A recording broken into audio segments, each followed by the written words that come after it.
What is going on, everyone? Welcome to my channel. My name is Jocelyn J, but most people just call me Jossie, and I returned the 16-inch MacBook Pro for the Dell XPS 15 7590.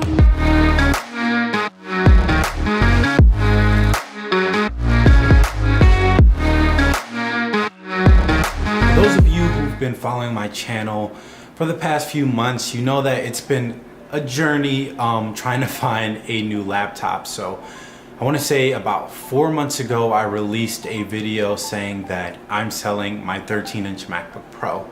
And then after that, I ended up purchasing the 16-inch MacBook Pro, which is an amazing laptop. And if you want to get that laptop and aren't even considering going PC, you should get it. It's phenomenal. I didn't return it because it was a bad laptop. I just got an amazing deal on this XPS 15 7590. It seems like a lot of people have been afraid to switch over to PC because they're so comfortable being in the Mac ecosystem.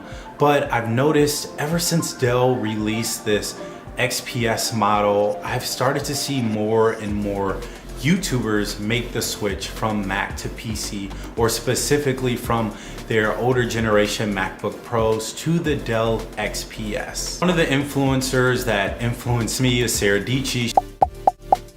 She switched from the MacBook Pro to the Dell XPS, and we have similar workflows as content creators, so I started feeling more and more comfortable about making the switch. The XPS 15 7590 that I purchased comes packed with the 9th gen i7, 16 gigs of RAM, 512 gigs of SSD, 6 cores, 4 gigs of NVIDIA GeForce GTX 1650 graphics, and has a 15.6 inch 4K OLED display at 60 Hz. I want to let you know that my goal isn't to bore you with specs. The laptop's been out for a year now, so most people already know what it offers.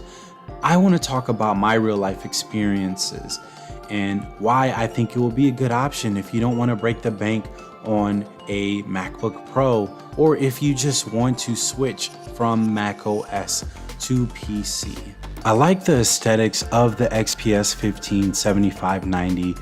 It looks pretty much the same as the previous model. It has a carbon fiber keyboard deck, aluminum top and aluminum bottom, which makes the XPS 15 look similar to the MacBook Pro, which isn't a bad thing. Let's be honest, I think we all can agree that Apple is the standard when it comes to laptop aesthetics.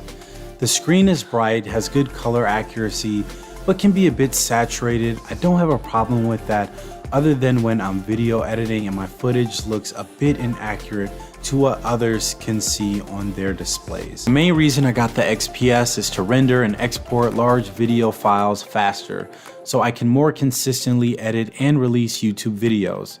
So if you find yourself in a similar situation, you won't be disappointed by going with the XPS 15. And let me give you some numbers so I can back up what I'm saying. I exported a 1080p video that was 18 minutes and 30 seconds long and 20 minutes and 24 seconds. I also edited a 4K 9-minute and 43-second video in less than 16 minutes. And that's all thanks to the dedicated graphics and CUDA cores.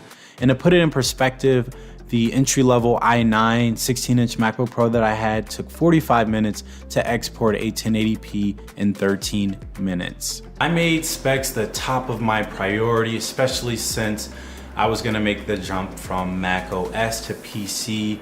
I made sure that whatever laptop I get, it better have the specs I need to be a more effective and efficient content creator. I am a full-time software developer, specifically front-end development, so programming is an essential part of what I do.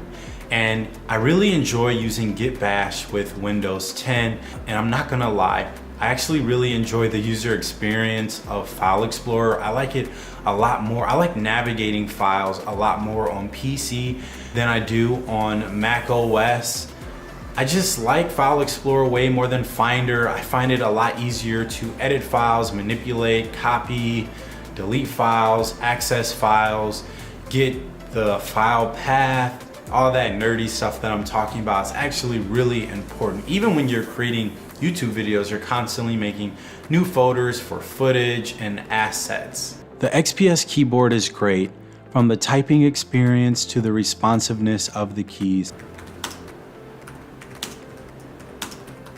Keyboard functionality is important because it is the fundamental input device on laptops and should never be overlooked. In terms of tactile feedback, aka feel and quality, the XPS passes the keyboard deck flex test because when I press hard on the keys, they don't flex or give way, which is a good sign of an optimal typing experience. The trackpad is responsive using Microsoft Precision drivers, almost too responsive at times, but you can change that in the settings.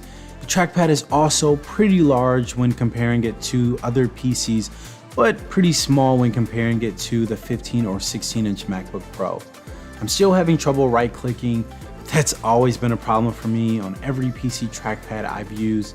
Hopefully in the future, Dell will give us more space for our trackpad as well. Ports, something I've missed while having the MacBook Pro. The XPS has 2 USB Type A ports, 1 USB Type C, 1 Thunderbolt 3, HDMI 2.0, analog headphone, SD cards, and a Noble lock port. I'm pretty sure that the battery life is supposed to be 20 hours. I definitely can't verify that. If I'm being honest with you, totally transparent, I haven't been really paying attention to the battery life or observing it. I don't think it's 20 hours, especially not in like a real world situation. And I use a lot of heavy CPU and GPU applications, but I mean, I usually keep my laptop charged anyways. So that's really all I have to say about battery life. Obviously, there's no perfect laptop, and even the ones that are perfect, they're like 4 or 5 grand. I have a few cons to point out about this laptop that you should maybe consider before you decide to buy it, because some of them could be deal breakers. It depends on what you care about. And the first one is the trackpad size. And that's a little weird because if you're coming from a PC, this is probably a better trackpad than what you've had. I think the Dell XPS probably has the best PC trackpad. But if you're coming from any MacBook, then this trackpad isn't as good. It definitely isn't as big as I'd like it to be. I wish there was more real estate for the trackpad, like how Apple gives a lot of real estate to the 15 and 16-inch MacBook Pro. So hopefully in the next release, Dell will give us a bigger trackpad. Another thing I didn't particularly care for is swiping through desktops.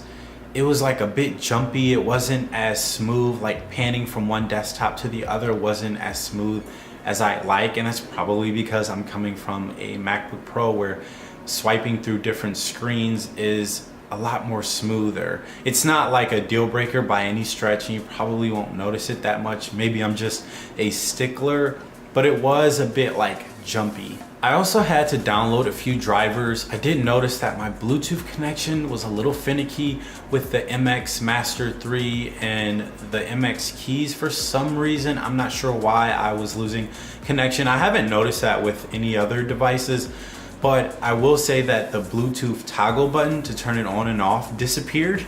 So I had to like install the drivers to get that button back. I'm not sure why. Maybe it was user error, but I thought that was weird. I also had to download the drivers for the NVIDIA graphics card, and I'm not used to that. It wasn't a pain or anything like that, but it was a bit weird because I'm used to laptops just working out of the box like MacBooks. So those aren't really deal breakers. And out of all the cons, the one thing that I really just didn't particularly care for is the audio. The speakers are like in the bottom and in the front, and most laptops have top firing speakers anyways, and I was a bit disappointed with the audio. Hopefully in the next release the audio will be better. Other than that, there really aren't any issues that I have with this laptop. I don't regret returning my MacBook Pro for this laptop at all. I've saved so much money. I've saved so much bread, and I really enjoy this laptop, and I would recommend it to really anyone. And also keep in mind that I only spent like $1,100 for this laptop, and I'm getting all these specs, and the display is great. I like the size of it. It's a 15-inch laptop, solid battery life. Like, there's really no complaints. I had to really look for things. With that being said, that concludes this video. If you liked it at all, give it a thumbs up. And if you want to see more videos like this, do me a favor and comment down below some of the videos that you would like to see regarding the XPS or any other tech. I'm trying to do more content that's like tech consumer because it's something that I really enjoy and I've seen some success with those kind of videos. So comment below some of your thoughts, share it with someone who you think might benefit from it, subscribe to join the community, and as always, stay blessed and stay safe out here, y'all. Seriously. Peace.